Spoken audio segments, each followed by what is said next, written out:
इस राजनीति के खेल में अगर इसको क्रिकेट से तुलना किया जाए, तो ये जो हमारे ओपनर बैट्समैन हैं, एक एंड पर राहुल गांधी खड़े हैं, दूसरे एंड पर अखिलेश, किसी दूसरे को मौका नहीं मिल रहा है और ये लोग बार-बार खाली दौड़ रहे हैं फील्ड में, ये मार छक्का पे छक्का, छक्का पे छक्का लगता चला जा रहा है, लगाते चले जा रहे हैं और नीचे लोग जिनके नाम पर पूरा चुनाव लड़ा गया उनको स्टूल पकड़ा दिया जाता है, अब तो उनसे स्टूल भी छीन लेने की स्थिति आ रही है, सारा दर्द तो वहां जा रहा है। तो अब हम चलेंगे रवि यादव जी के पास। रवि यादव जी, आप इस पूरी ये घटना को आप कैसे देखते हैं, आपकी टिप्पणी?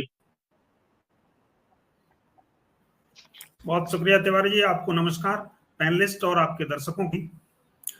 जहां अरुण जी जैसे वैचारिक रूप से समाजवादी प्रखर समाजवादी जहां हों, और मैं समझता हूं कि वहां सुनना बहुत अच्छा लगता है। मैं सुन रहा था उनको, और मैं वैसे भी सुनता हूं उनको कहीं दूसरी जगह भी जब रहते हैं तो। और साथ में यहाँ अपने पांडे जी को जोड़ा हुआ है, एमएलसी साहब शशांक जी को जोड़ा हुआ है, तो कम से कम समाजवाद के बारे में मैं कुछ कहूं, ये मुझे लगता है कि ये ठीक नहीं होगा आज की तारीख में कम से कम। लेकिन फिर भी एक चीज जरूर मुझे लगती है, मुझे दुख होता है इस बात को जब मैं ये देखता हूं कि माता प्रसाद पांडे जी को तमाम मीडिया के लोग और तमाम लोग जब एक ब्राह्मण चेहरा कह के उनको बात करते हैं, लोग ब्राह्मण चेहरा बताते हैं, तो मुझे तकलीफ होती है इस बात से।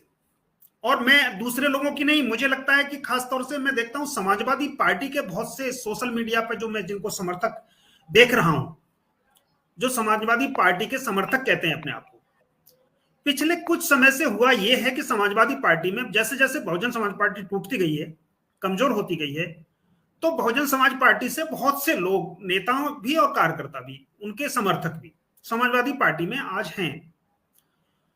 और वो बहुजनवाद यानी काशीराम के बहुजनवाद और लोहिया के समाजवाद में वो फर्क नहीं कर पा रहे हैं अभी तक। समाजवाद का मतलब जातिवाद नहीं हो सकता। अगर माता प्रसाद पांडे को अगर आप पांडे या पंडित जी कहेंगे, वो ठीक है, टाइटल समाज के हिसाब से कह सकते हैं, वो अलग बात है।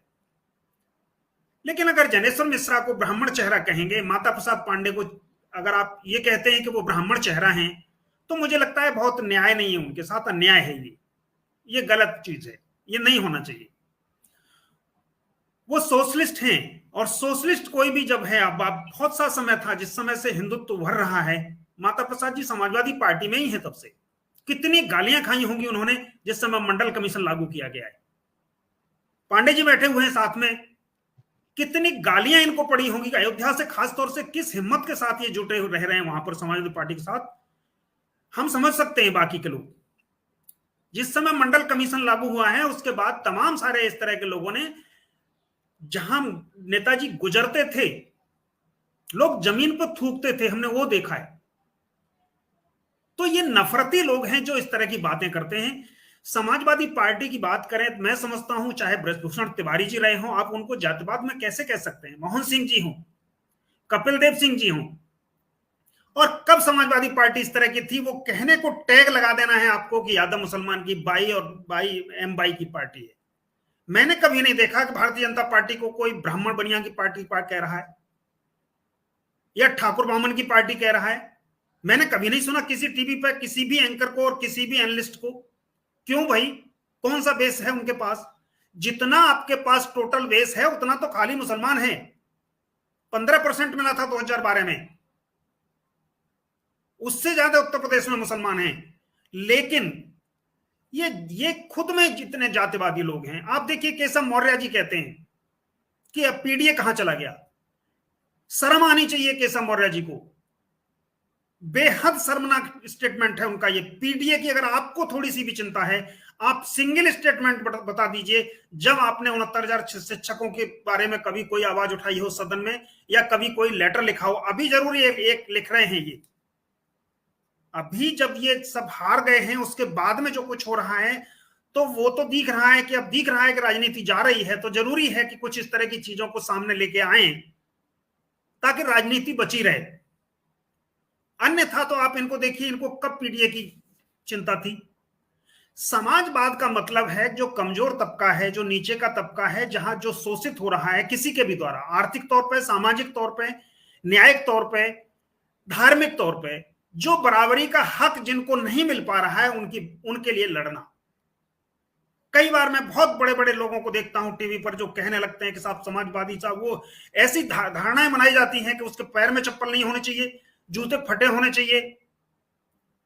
अब ऐसे लोगों को अगर आप ये समझाएं कि क्या समाजवाद होता है, तो मैं समझता हूं कि उसका तो कोई मतलब नहीं निकलता है।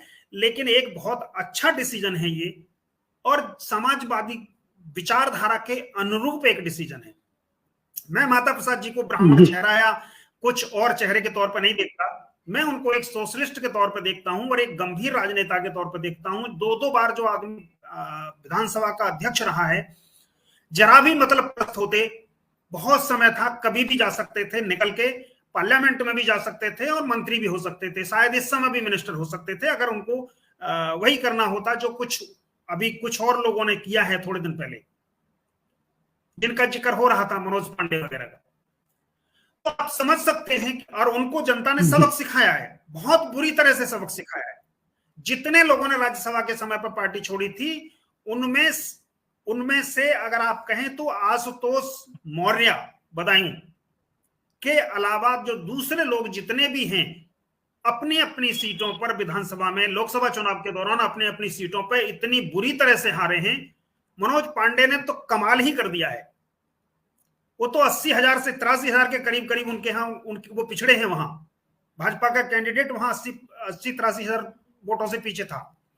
तो जनता देख रही है, और मैं यहां समझता हूं कि मुझे अच्छा लगता है उत्तर प्रदेश की जनता की जो सामाजिक और जो राजनीतिक समझ है, उसने इस सरकार को जिस तरह इसका आईना दिखाया है इस बार, उसके लिए मैं समझता हूं जितनी भी प्रशंसा प्रदेश की जनता की जाए, अखिलेश जी की तो ठीक है, अच्छी बात है, रणनीति क्योंकि उनकी थी, तो निश्चित रूप से श्रेय जाता है उनको, बहुत बड़ा श्रेय जाता है, इसमें कोई शक नहीं होनी चाहिए।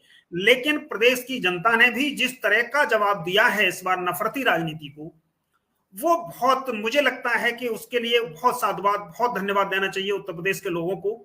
जहां तक योगी जी का सवाल है, भारतीय जनता पार्टी का सवाल है, भारतीय जनता पार्टी को दर्द होना ही है। मौर्य जी जब की बात करने लगते हैं, भारतीय जनता पार्टी इस समय संकट के दौर में, मुश्किल के दौर में, और ये मुश्किल आज से नहीं है, काफी समय से हो रही है। ये जिस तरह की सुटफटाऊ देख रहे हैं आप, एक एक थाना 15-15 करोड़ 15-15 लाख रुपए रोज कमा रहा है। क्या मुंह दिखाओगे आप फिर आप भ्रष्टाचार के खिलाफ उसकी बात करते हो। आप ये कहते हो कि प्रदेश में हम दूसरी अर्थव्यवस्था बनने जा रहे हैं। तो या तो ये है कि ये जो 1 लाख करोड़ रुपए थाने कमा रहे हैं, इसको आप राज्य का सकल घरेलू उत्पाद में जोड़ रहे हो, अगर आप इसे, तो जरूर हो, ये हो सकता है। अन्यथा तो मुझे नहीं लगता, जिस तरह की स्थितियां उत्तर प्रदेश में हैं, उसमें भाजपा बहुत मुश्किल में है। और मायावती जी का जहां तक सवाल है, उनके लिए तो कुछ कहना ठीक नहीं लग रहा मुझे। क्या आपको ब्राह्मणों की चिंता है और क्या आपको दलितों की चिंता है? अब आप अपनी ही चिंता कर लो, यही बहुत अच्छा है। अगर आप अब भी सुधर जाओ तो आपका जो सम्मान था, और है अभी भी बहुत लोग हैं जो पसंद करते हैं उनको, भले ही वोट नहीं देते हैं, मजबूरी में वोट नहीं देते हैं। जो ऐसे लोग हैं जो बहुजनों के बारे में सोचते हैं, जो नीचे के तबके के बारे में सोचते हैं, वो सोचते हैं कि वो विचारधारा अच्छी थी, लेकिन मायावती जी ने उसको डुबो दिया है। तो आप अंत समय में अपने सम्मान को अगर बचाना चाहती हैं, तो अभी भी समय है कि आप सुधर जाएं। विरोध करने के नाम पे विरोध करना है सिर्फ, और वो भी समाजवादी पार्टी का, तो इससे आपको नुकसान होगा।